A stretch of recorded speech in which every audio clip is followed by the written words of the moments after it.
विद्युत धारा चैप्टर पढ़ रहे थे, यूनिट 2 हम पढ़ रहे थे, किरचॉफ का नियम हमने देखा था।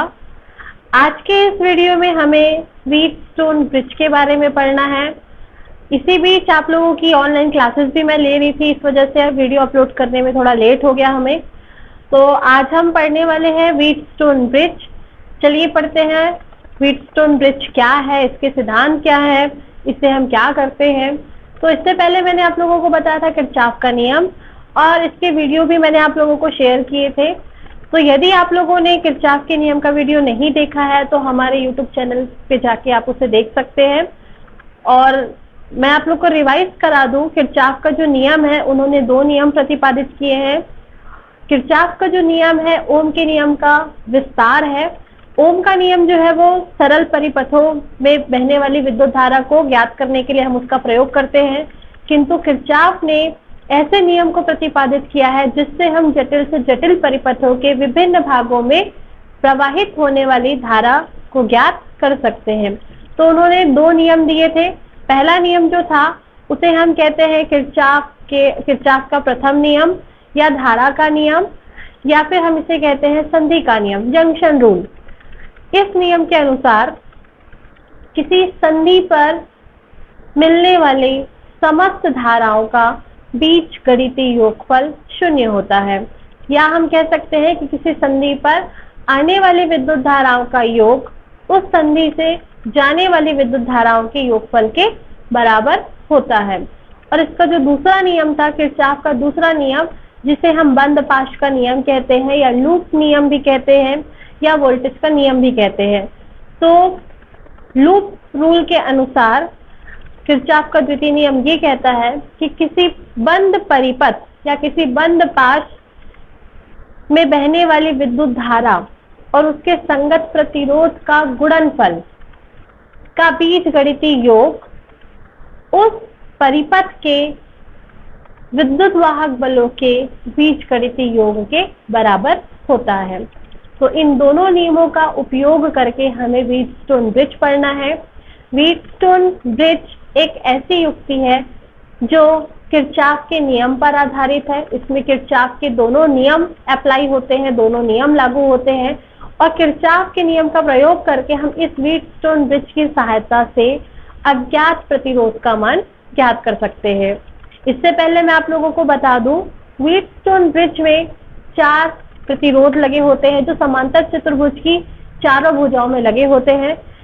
समांतर चतुर्भुज के 2 विकर्ण होते हैं, जिनमें से एक विकर्ण पे एक सेल लगा दिया जाता है और कुंजी, और दूसरे विकर्ण पे एक धारामापी गैल्वेनोमीटर और एक कुंजी लगा दी जाती है। और इस तरह से ये उपकरण जो होता है वो किरचॉफ के नियम पर आधारित होता है। तो चलिए पढ़ते हैं व्हीटस्टोन ब्रिज, व्हीटस्टोन सेतु। इसका हम डायग्राम बनाते हैं सबसे पहले।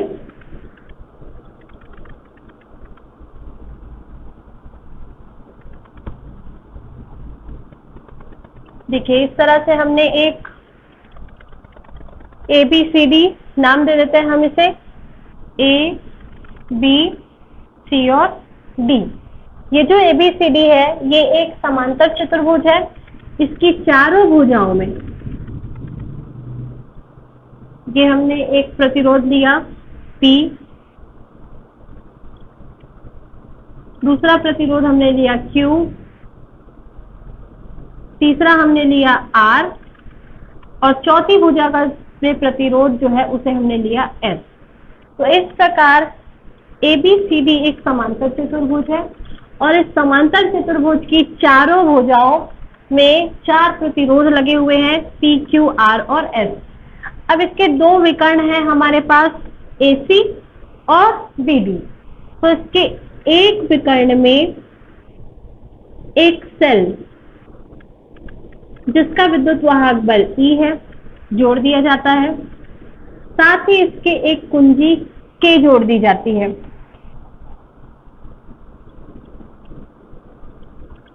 और दूसरे विकर्ण में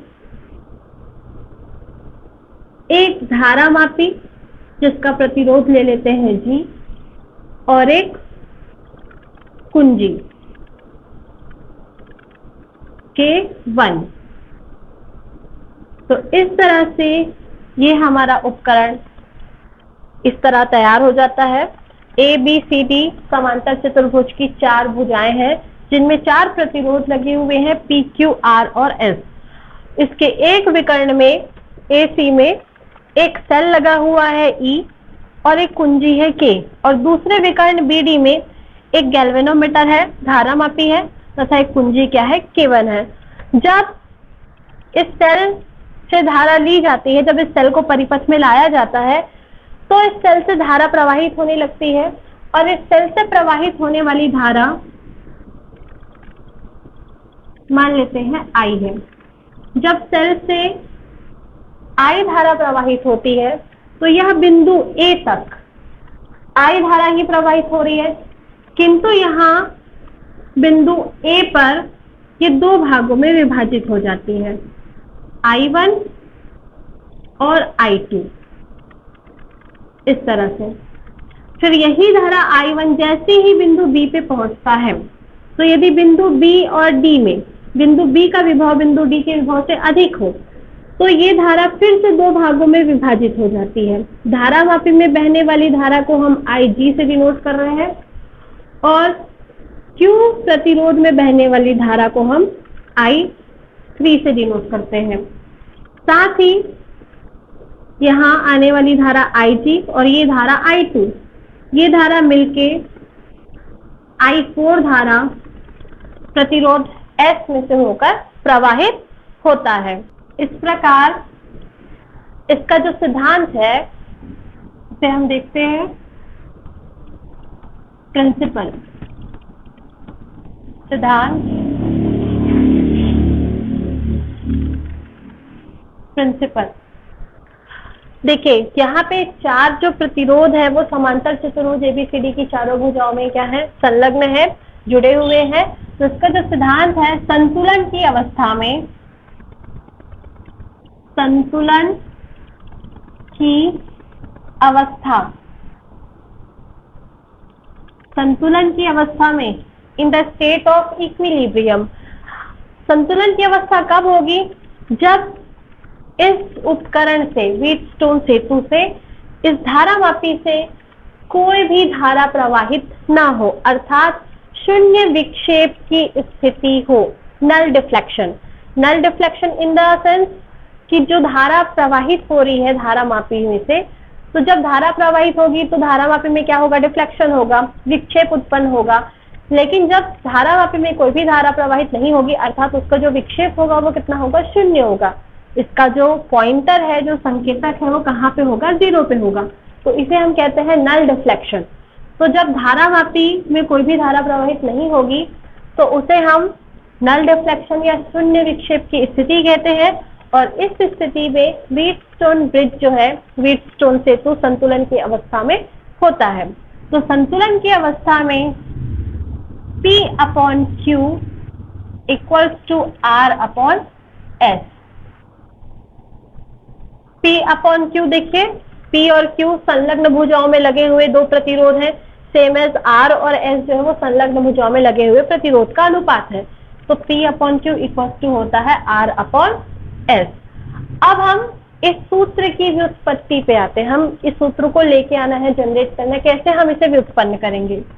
तो चलिए चलते हैं व्युत्पत्ति।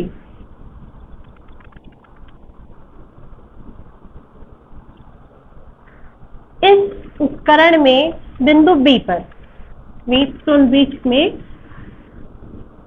किरचॉफ के प्रथम नियम से, किरचॉफ के प्रथम नियम से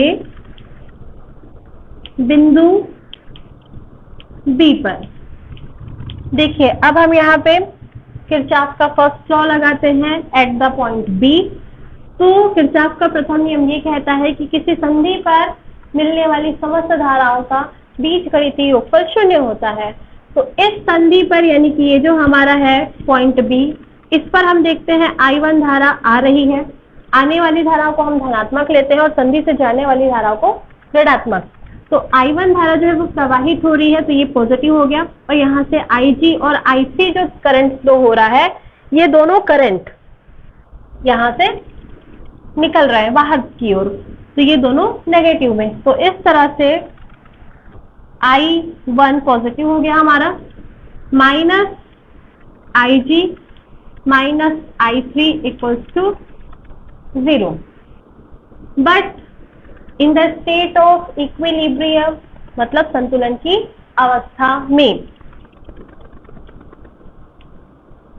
संतुलन की अवस्था में IG का जो मान होगा वो कितना होगा, 0, क्योंकि धारा मापी में से कोई भी धारा प्रवाहित नहीं होगी।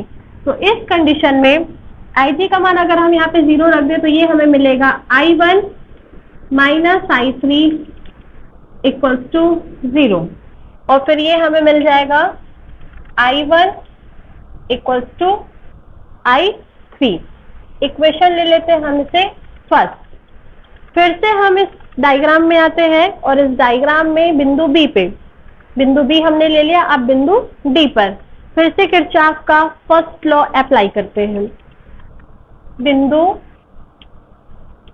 डी पर पुनः किरचॉफ के प्रथम नियम से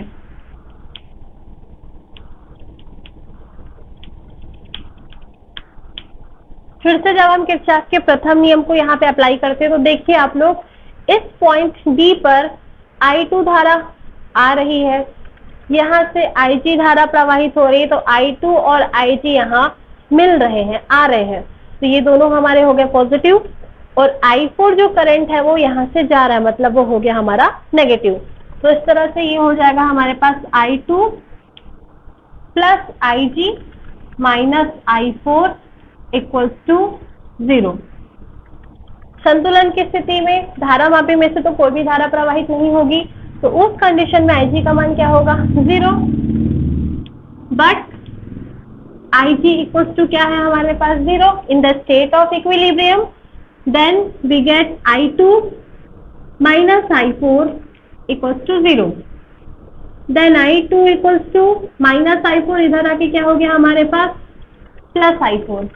इक्वेशन ले लेते हैं हम सेकंड। तो इस तरह से इक्वेशन फर्स्ट हमारे पास आ गया I1 इक्वल्स टू I3, और इक्वेशन सेकंड जो हमारा आया है वो I2 इक्वल्स टू I4 आया है। ये था बिंदु बी पे और बिंदु डी पे किरचॉफ के प्रथम नियम से। अब हमें किरचॉफ का सेकंड नियम लगाना है। तो देखिए, सेकंड नियम लगाने के लिए हम इस डायग्राम में देखते हैं। इस डायग्राम में दो बंद परिपथ हम लेते हैं। पहला जो होगा वो हमारा A B D A, बंद परिपथ A B D A, और जो दूसरा है वो है हमारा B C D B।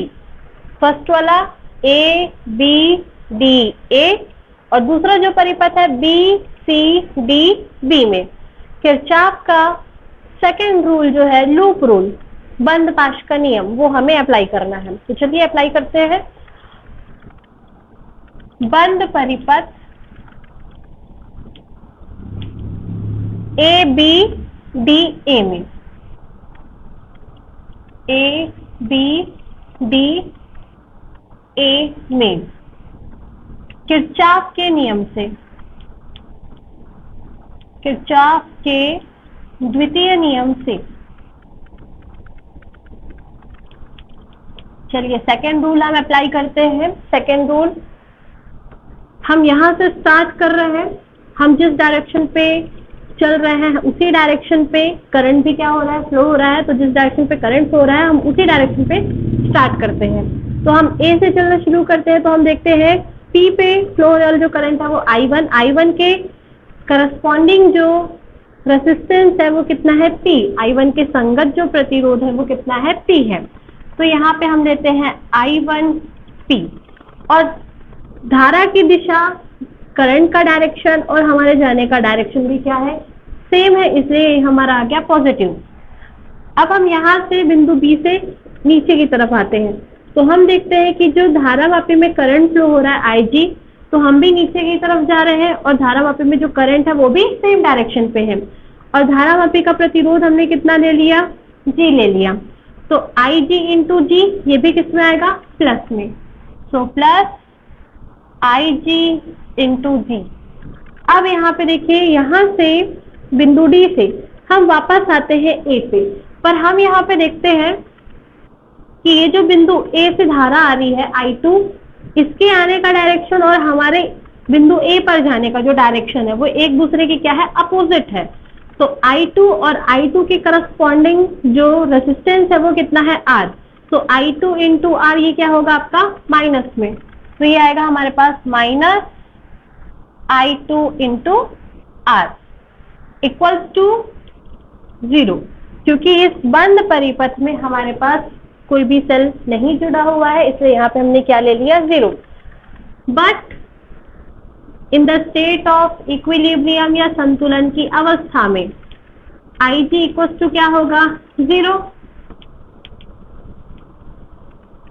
संतुलन की स्थिति में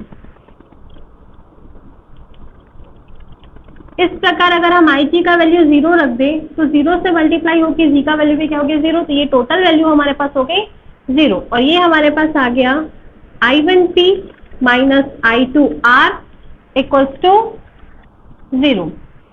और इस तरह से I1P इक्वल्स टू, इसे पक्षांतर कर दीजिए तो ये I2R। इक्वेशन हम ले लेते हैं थर्ड। अब हम सेकेंड लूप में चलते हैं। सेकेंड लूप हमारा है बी सी डी बी में। बंद परिपथ या बंद loop B C D B में पुनः किरचॉफ के नियम से, किरचॉफ के द्वितीय नियम से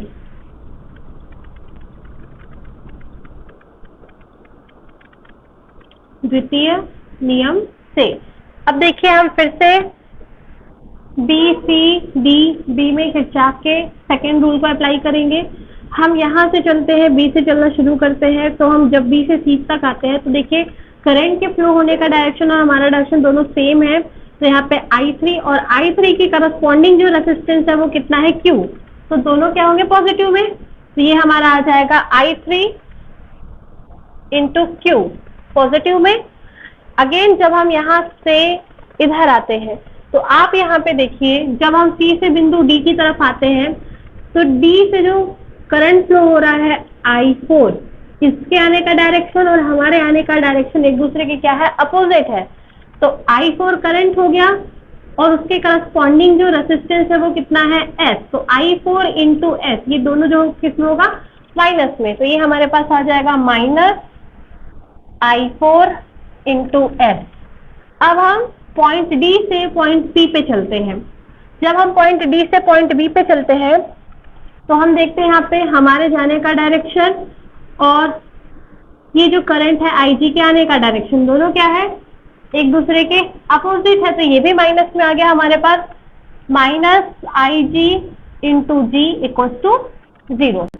but in the state of equilibrium, जैसा कि मैंने आपको बताया, संतुलन की स्थिति में जो करंट फ्लो होगा धारामापी में से वो क्या होता है, 0 करंट है। तो यहाँ पे अगर IG की वैल्यू 0 हो गई तो ये वैल्यू टोटल क्या हो जाएगी हमारे पास, 0। बट बार बार लिखने की आवश्यकता नहीं है, आपने एक बार अगर लिख दिया तो, बट IG इक्वल्स टू 0। तो ये हमारे पास मिलेगा I3Q minus I4S equals to 0। ये हमारे पास आ जाएगा I3Q।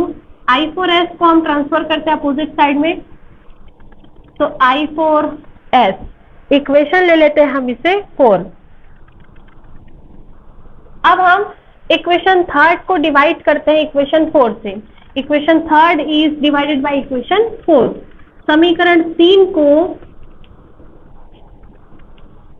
समीकरण 4 से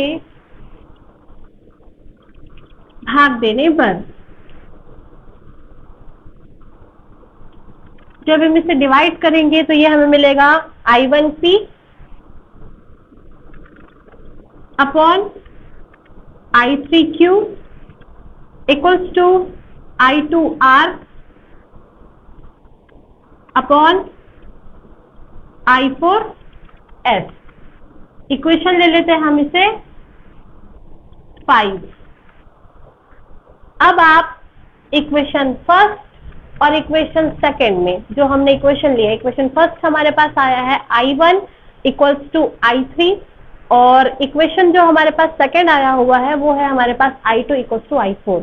तो इन दोनों इक्वेशन की हेल्प से I1 का मान I3 रख देंगे और I2 का मान I4 रख देंगे। समीकरण 5 में हम I1 और I2 का मान रख देते हैं जो हमारे पास समीकरण 1 और समीकरण 2 में आया हुआ है। समीकरण 1 व 2 से I1 बराबर I3 तथा I2 बराबर I4 समीकरण 5 में रखने पर, समीकरण 5 में रखने पर ये हमें मिलेगा I1P अपॉन I3Q, ये हमारा इक्वेशन 5 है। I2R अपॉन I4S, यहाँ हम I1 की जगह पे रखेंगे I3 और I2 की जगह पे हम रखेंगे I4। तो इस तरह से I3 से कैंसिल, I4 से कैंसिल हो गया और हमें मिल गया P/Q equals to R/S। Equation ले लेते हैं 6। यही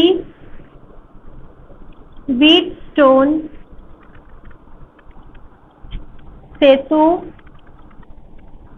का सिद्धांत है।